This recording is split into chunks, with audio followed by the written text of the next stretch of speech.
como é que ficam, já que a gente também falou em programas anteriores sobre reencarnação, né?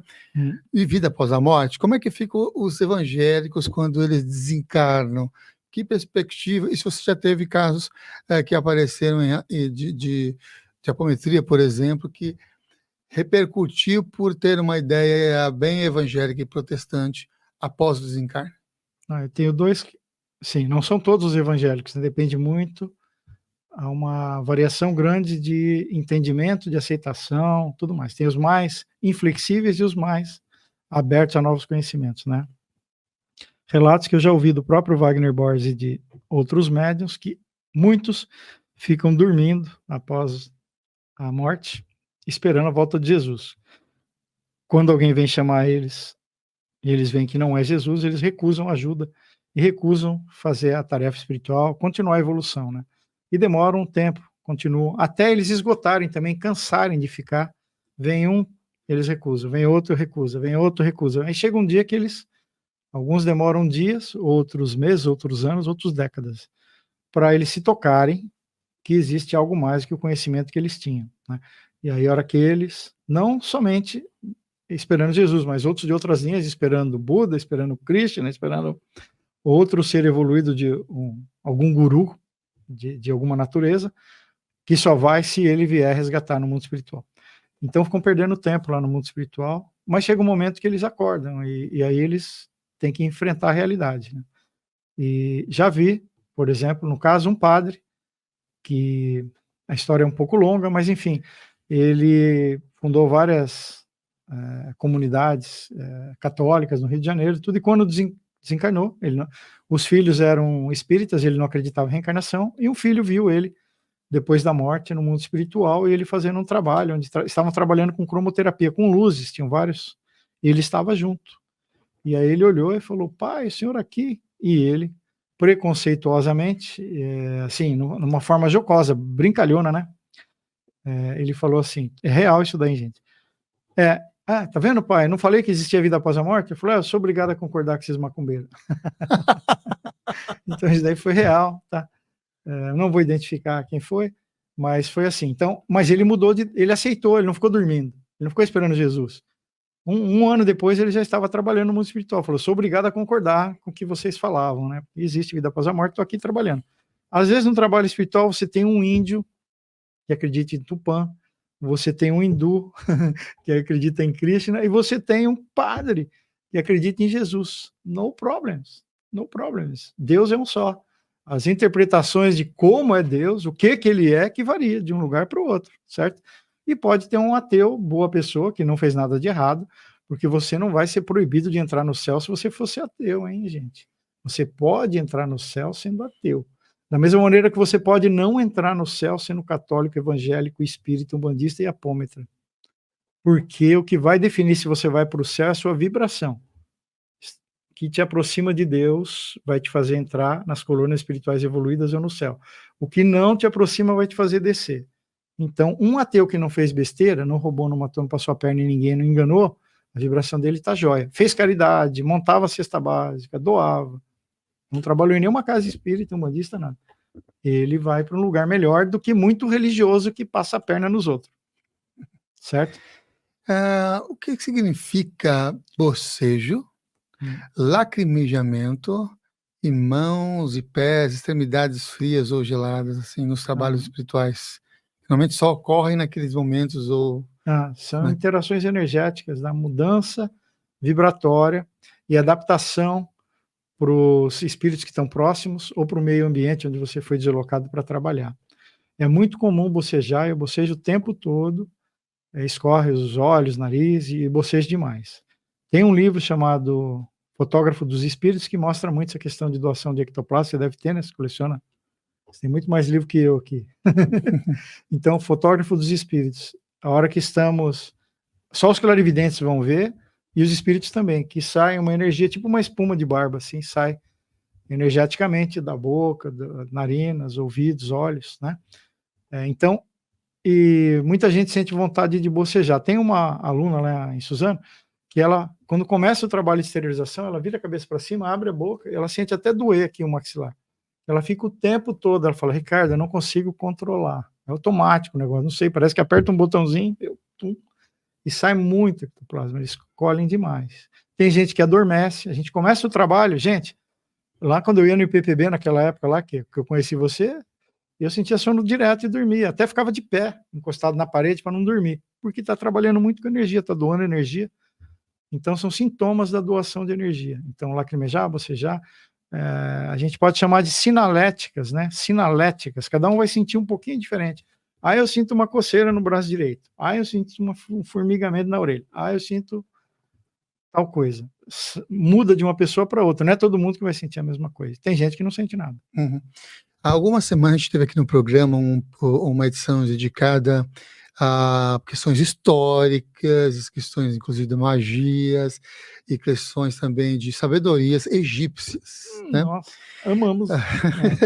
Também temos. Então, de que forma que, por exemplo, a pirâmide é utilizada nos processos da apometria? São usados muitos objetos, né? Tetraédricos. Pode usar pirâmide, pode usar cubo, pode usar esferas, pode usar, mas é quase que basicão, quase todo mundo usa pirâmide. Pirâmides, às vezes colocamos espíritos como forma de contenção dentro de pirâmides, formamos campos de força com pirâmides, formamos com cubos, às vezes formamos mentalizando cortinas, depende da linha que eu estudei, trabalha assim. Cortinas de luz, vedando o local, e em cima e embaixo também. Pirâmides, aí colocamos elementos da natureza, fogo, terra, água, ar e éter nos pontos, e aí vai, como formas de proteção. E os clarividentes conseguem perceber que isso existe. E de tanto mentalizar um lugar, por exemplo, onde nós montamos, nós não havíamos comentado com ninguém que estávamos fazendo trabalhos ali. E aí um dia, uma pessoa clarividente passou lá perto e falou: "Pai, eu percebi uma pirâmide lá em cima do lugar onde vocês..." Pois é, não diga, ora, não diga, ora, pois. Está plasmado. Plasmado lá, pirâmide. Então, existem campos de contenção, sim. Legal. Uma pergunta inicial que a gente fez, que ainda não foi respondida, né? A pessoa ela pode ser médium e não saber que é médium? A maioria. Não só pode, como a maioria não sabe. A não ser que você dê uma sorte muito grande de conhecer alguém que consiga falar com você de uma maneira bem suave, sem te assustar. Isso pode ser sintoma de mediunidade, e você se abra para correr atrás disso, como essa mulher que ontem nós atendemos, né? Que ela tinha alguns sintomas, mas nunca ninguém explicou direito. Então tem gente que passa a vida inteira sofrendo e não sabe por quê. Por que que eu sofro? Porque sintomas de mediunidade, meu Deus do céu. Ah, mas será que é? Mas será que é? Então você fica 30, 40, 50 anos na dúvida, por que que já não vai logo num lugar esclarecer isso? Fica em cima do muro 30 anos, 40 anos, vai esclarecer. Então, se você sente energias, você é médium, porque quase ninguém sente. Se você vê espíritos, você é médium, porque ninguém vê, a maioria não vê. Se você ouve, então você é médium. Ah, mas eu não vejo todo dia, não tem problema. Se uma vez na vida você vê espírito, você é médium. Porque é fora do normal, ok? Uhum. Se você consegue ficar uma semana embaixo d'água sem equipamento de mergulho, você é um peixe. Senão você morre afogado, ok? Não tem como. Se você percebe coisas não físicas, você é médium. Então, e a maioria passa mal por quê? Você não fez essa pergunta, Samuel. Por que que passa mal? Porque quem fica aqui no plano terreno são os espíritos que estão desequilibrados, a maioria esmagadora, inclusive aqueles que estão escutando nós aqui, os espíritos, né? Se eles estão aqui ainda no plano terreno escutando, é porque eles perderam o trem para o umbral, né? Eles deveriam ter ido para o plano espirituais, desculpa, perdão. Para os planos espirituais. Você viveu aqui no planeta, desencarnou, não é para ficar mais aqui no plano terreno. É para você ir para um lugar espiritual, tá? Se você está aqui ainda por causa de vícios, por raiva, por cobranças, você perdeu uma chance de ir para um lugar melhor, tá? Então, deve-se ir, sair daqui e parar de ficar interferindo na vida das pessoas. Quem fica por aqui? Normalmente espíritos desequilibrados. Esse desequilíbrio deles fica emanando, como se fosse uma vibração. A hora que o médium vem todo preparadinho, o corpo espiritual dele todinho para aumentar a vibração. Ele fez o acordinho lá, no umbral, agora sim, fez o acordinho para sair de lá, falou que ia ser médium, vai assinar lá o contratinho, né? 5 vias, papel carbonado, vai mandar um para cada lugar, ó, para as cobranças que ele vai nascer médium, para as cobranças. Aí ele vem, ele vai fazer caridade, ele resolveu não apanhar, pelo amor ele quer evoluir. Aí a pessoa não trabalha, o pessoal vai falar, ó, tá assinado aqui. Ele falou que ia trabalhar, não está trabalhando, inclusive muitos espíritos se aproximam, podem ser até inimigos nossos do passado, muitos são, e estão esperando nós trabalharmos para ajudar eles. Eles só não estão batendo em nós ainda, porque eles estão esperando a gente ajudar eles. Aí você não trabalha, já vimos isso acontecer lá na apometria. Eu estou um tempão esperando, ele não vai trabalhar nunca. Ele não vai trabalhar nunca, vai desencarnar e não trabalhou. O que ele falou que ia fazer, não está fazendo. Então, pela cobrança e pelo desequilíbrio. Imagina que aparece um suicida do seu lado. Uma pessoa que morreu de overdose. A energia dele está toda conturbada. E ele vai se aproximar de você. Você está com a sensibilidade super amplificada. Aí você vai perceber toda aquela desarmonia e vai ficar passando mal. Eu estou passando tanto mal. Eu vou no médico e ninguém descobre o que é. Haja paciência. Então, vai procurar numa casa adequada que você vai descobrir que você é médium. Tá? Se os médicos não detectaram, pode ser mediunidade. É o que eu falo. A gente tem que atacar por 3 linhas, né? Primeiro vai ver se é físico. Já passou no médico, viu, não detecta. Vamos ver se é psicológico, psiquiátrico. Vai no psicólogo, psiquiatra. Não é mental? É quase que batata que vai ser espiritual. Então vai no centro espírita, centro budista. Tá?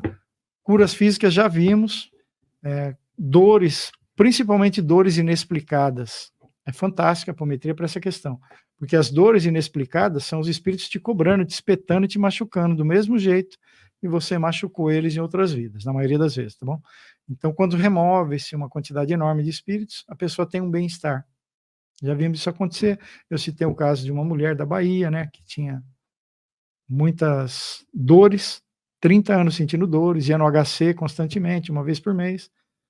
Católica, não acreditava em reencarnação, e falaram de nós, ela passou em atendimento, descobrimos que ela fez muita coisa errada, muitos espíritos ao redor, foram retirados e em 2 dias melhorou 80% as dores dela.